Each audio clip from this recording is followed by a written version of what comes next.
Wala nang maraming paligoy-ligoy pa, diretso sa punto na. Maiksi lang ang komentaryo, pero diretso sa punto.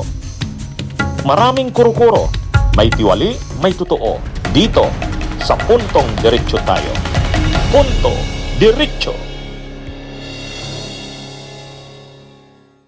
Pag-usapan natin itong interview kay dating Senate President Franklin Drilon.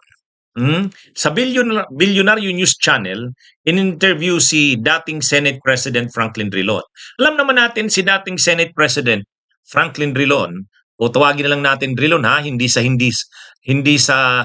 natin paggalang, kundi masyadong mahaba pag dating Senate President Franklin Drilon. Okay? Si Drilon, respetado ito. Kinikilala ito na mataas na official ng Liberal Party. Kahit hindi na siya napaka-aktibo pa sa Liberal Party o sa oposisyon, pero pinapakinggan pa rin ang kanyang mga posisyon, ang kanyang mga advice o kung anong kanyang masasabi tungkol sa mga usaping politika, lalo na sa partido ng Partido Liberal. Kaya sa interview kay Drilon, sabi niya, dapat, sabi niya, kung talagang gustong matalo si Sara Duterte, dapat magkaisa ang mag-alyansa. Ayon kay Drilon, dapat mag-alyansa ang administrasyon ni PBBM. Dapat mag-alyansa saka ang Liberal Party at ang oposisyon. Kung talagang ang gusto ay matalo si Sara Duterte. Who do you think has the best chance of beating VP Sara on a one-on-one presidential race in 2020? Obviously, it's too early. As you and I know, 1 week is too long in politics. Mahaba pa ang usapan. But what is important in my view is that there must only be one candidate. Of the administration? Of the opposition. Of the opposition, Right. okay po. And we must have that candidate, let's say a year from now, in order to be able to have an even chance to beat Sara, who is the perceived front runner. Kasi po, medyo maraming contenders eh. Sorry po, let me rephrase the question. Sino po ba, the Kakampings claim to be the opposition? The Kakampings claim to be the opposition. Yes. Si VP Sara is the opposition against the administration. So, dalawa opposition, and are we assuming that there will be a candidate that will be put up by the administration? I'll make my statement a controversial statement. At the end of the day, the administration today, President Marcos, will side with the opponent of Sara. And therefore, the enemy of my the enemy of my enemy is my friend. Yun eh.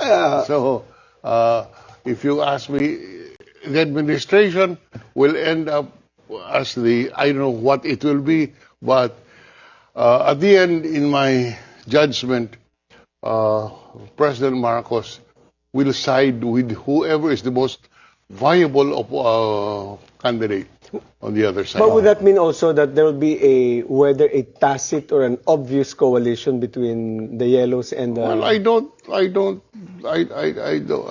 discount a possible formal alliance. I don't discount that anything is possible in politics, especially with us. Yan ang yan yung malinaw na sinabi ni Drilon. Kasi si Drilon, sabi niya, kailangan dito, pragmatism. Hindi dito pwede yung masyado kang idealistic.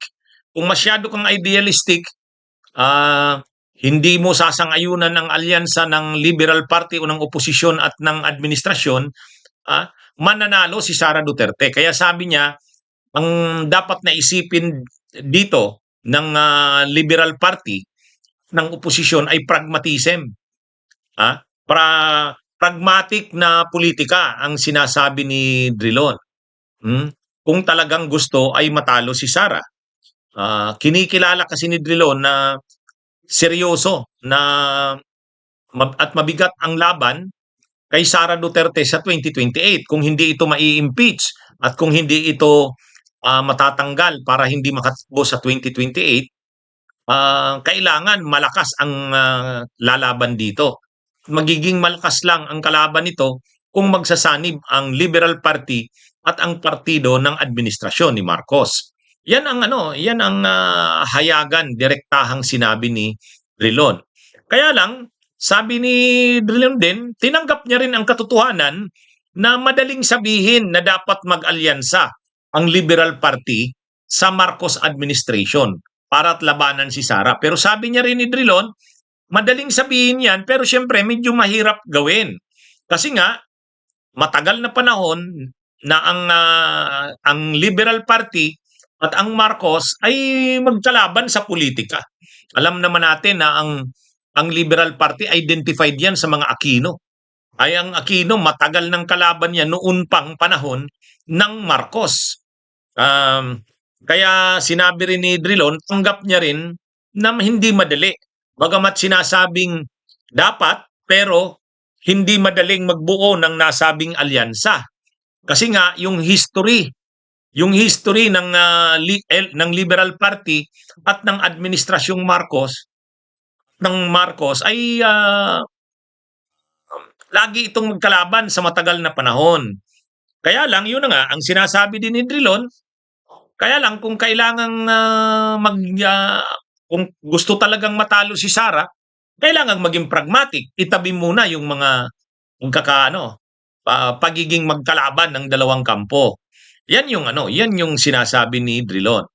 Kung ano ang magiging desisyon, kung pakikinggan ba si Drilon ng mga leaders ng oposisyon kasama na ang si Liberal Party, hindi pa natin alam.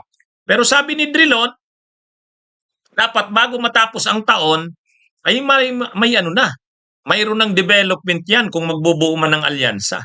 Kasi papasok na ang 2027. Kaya ayon kay dating Senate President Drilon, itong 2026 crucial ito. Kasi kung magbubuo ng alyansa, ngayon dapat na 2026, lalo na bago matapos ang 2026, ay mabuo na yan. Dapat ngayon pa lang may mga preliminaries na ng mga pag-uusap. Kaya ito mga kabunyog, mga kababayan, yan yung hayagan na sinabi ni dating Senate President Franklin Drilon na isa sa mga pillars ng Liberal Party. Wala pang reaksyon dito ang Malacanang, wala pang reaksyon ang ibang leaders ng oposisyon. Ito ay kalalabas pa lang na paliwanag ni Drilon sa interview sa kanya sa Billionaire News Channel. Ayan mga kabunyog. Kaya sigurado, hihingi na naman dyan ng reaksyon sa iba pang leaders ng oposisyon. Sigurado, pag-uusapan na naman yung statement na yan ni dating Senate President Franklin Drilon. Lalo na nitong nakaraang mga araw na mga ilang pagkakataon na si dating Vice President Leni Robredo ay nagkita sa kasi PBBM sa Naga City. Pagkatapos noon, ilang araw lang matapos ang pagkikita sa Naga City, nagkita na naman sa Malacanang.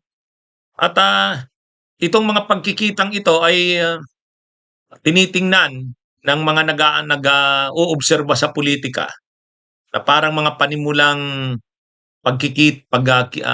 panimulang mga hakbang para sa pagtatayo ng pagki-create ng trust o tiwala, kumpiyansa bago sa formal na pagbubuo ng alyansa. Pero siyempre, tama yung sinabi ni dating Senate President Franklin Drilon, marami rin ang nagre-react. Isa dyan sa alam nating nagre-react sa ganyan, yung leader ng Tindig Pilipinas na apo ng dating Presidente Cory Aquino, pamangkin ni Pinoy, si Kiko D. Si Kiko D ay isa sa mga leaders ng civil society ng Tindig Pilipinas. At siya mismo sinabi niya, hindi siya sang-ayon na mag-alyansa ang Liberal Party o ang oposisyon sa Marcos. Kaya medyo hati ang oposisyon sa usaping ito.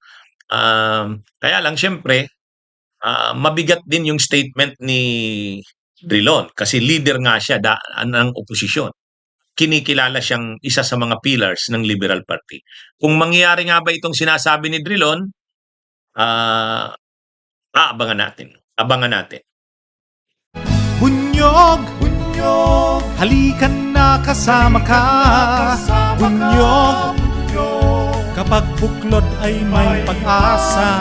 Luzon, Visayas, Mindanao, isa ang pananaw. Sa bagong Pilipinas ang bunyog isisigaw. Bunyog.